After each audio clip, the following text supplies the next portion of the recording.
Hi everyone, Alan Schimmel, DevOps.com, DevOps TV, here at DevOps Enterprise Summit London 2017. And I'm happy to be joined by Eric Robertson of Collabnet. Eric, welcome. Thank you, Alan. Nice to see you in person. Very nice to see you. Of course, we've done a podcast, but we really weren't sitting together at the time. Yes, exactly. But Collabnet, of course, is a sponsor here at DevOps Enterprise Summit. And you know, it's funny, I also did a podcast with Flint, your CEO. Yes, Flint Brenton. Flint Brenton, and we had a really interesting conversation, and that is, DevOps is great. No one's saying that it doesn't have real benefit, it certainly does. But especially maybe in the IT industry where we suffer from shiny trinket syndrome. Right. There's DevOps. Everybody has to do all DevOps all the time. Exactly. But it's not necessarily the right job or the right tool or the right way for every situation. That's true. Just because we can do DevOps doesn't mean we should all the time. Right. There are times where we can still do waterfall. Yes. Or we should still do maybe it's a fast waterfall or an agile waterfall or whatever you want to call it. Yes. But you know, DevOps doesn't mean everything else that happened before it dies. It's thrown out. I mean, still organizations are using ITIL, following ITIL processes. Sure. Best and practices. There's an argument to be made that you could still use ITIL and do DevOps. They're not mutually exclusive, certainly. You know, I had the Axlos people who were the people behind that. We interviewed them earlier today, and that was exactly their point. Yes, exactly. So when you look, why am I going here, Eric? When you look at Collabnet, this is a company that's what, about 18 years old now, something like that? Close to that. And so certainly you were making developer tools long before people were hot and bothered about DevOps. Right, correct. And successfully. Yes. And you've also now transitioned into DevOps into the tooling there. Yep. So I mean, do you serve two masters here, or do you have some sort of grand unification theory here where you bring this together? So we do bring that together. So interesting enough, we started with Subversion, the version control, which is the heart of any development process, right? I've been doing that for years. When I first started doing development, version control, especially with teams, was very critical. Sure, still is. Right, still is. And so that was core, that was tenet. And then it started looking at, you know, how can we start looking at these other tools, build tools, testing tools, start integrating that together as well.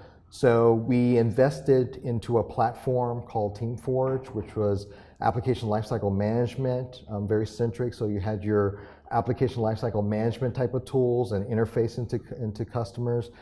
A lot of customers early on were waterfall, so they utilized those tools with those processes, and then they started moving and start seeing how they can start bringing in more DevOps type of practices into the fold, and that's where we extended the platform called DevOps Lifecycle Manager, where we actually look at from planning all the way to operations, so looking at that entire life cycle. But the key is really measurability, measuring where you are right now, your current state, where you want to go, and how you're improving.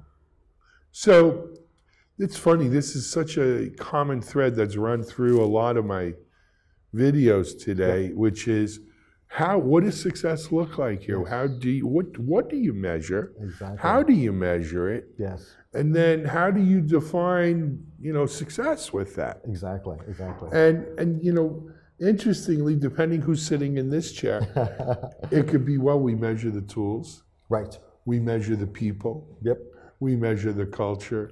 We measure money, yes. Which is always a good measurement. That's always a good metric. But so that's kind of the gamut of answers that I've heard from today. Yes. What do you measure? We measure the tools. You measure the tools. So we connect into your tool chain because, as you know, organizations, they have lots of tools. So it's really about how do you optimize, making sure that the tools that you're using are actually doing the job.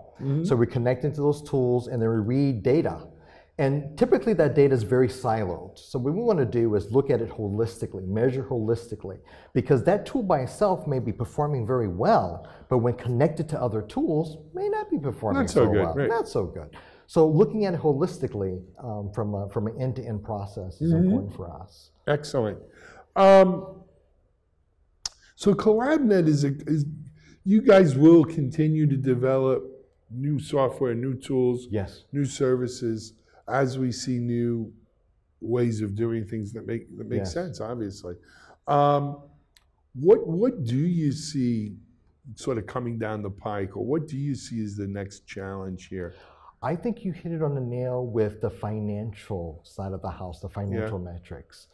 Right now, customers, they're looking at how can they optimize their tooling to tool chain, maybe how can they streamline their processes, but really that all boils down to the monetary financials, right? So how much is this defect actually costing me? How much is rework costing me versus new work?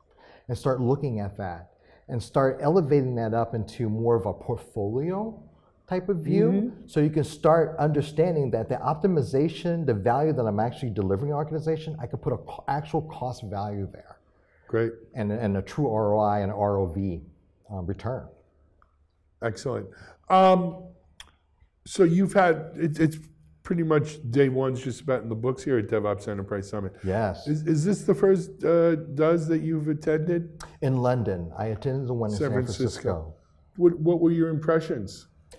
It was excellent. I think the caliber of folks that are coming, it's definitely a mature, a highly mature clientele that we're looking at right now. These are ones where they have already started pretty much down the DevOps path, and what they're looking at is they may have certain struggle in particular type of areas, so they're looking at getting advice to see how did other folks address these challenges, and how did they get over those humps? And so really it's more around best practices and how can tools that I'm already using, how can I leverage that, what the investments are already made to make it more effective, rather than just going out and buying new things for the heck of it. Yeah. So I mean, one might say it's kind of a self-selecting audience. You don't come to the DevOps Enterprise Summit unless you're doing DevOps at some level.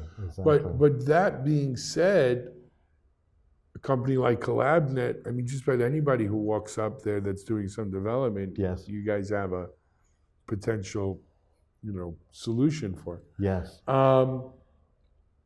Secondly, what about sort of presenting or joining in here? Any maybe plans for that going forward?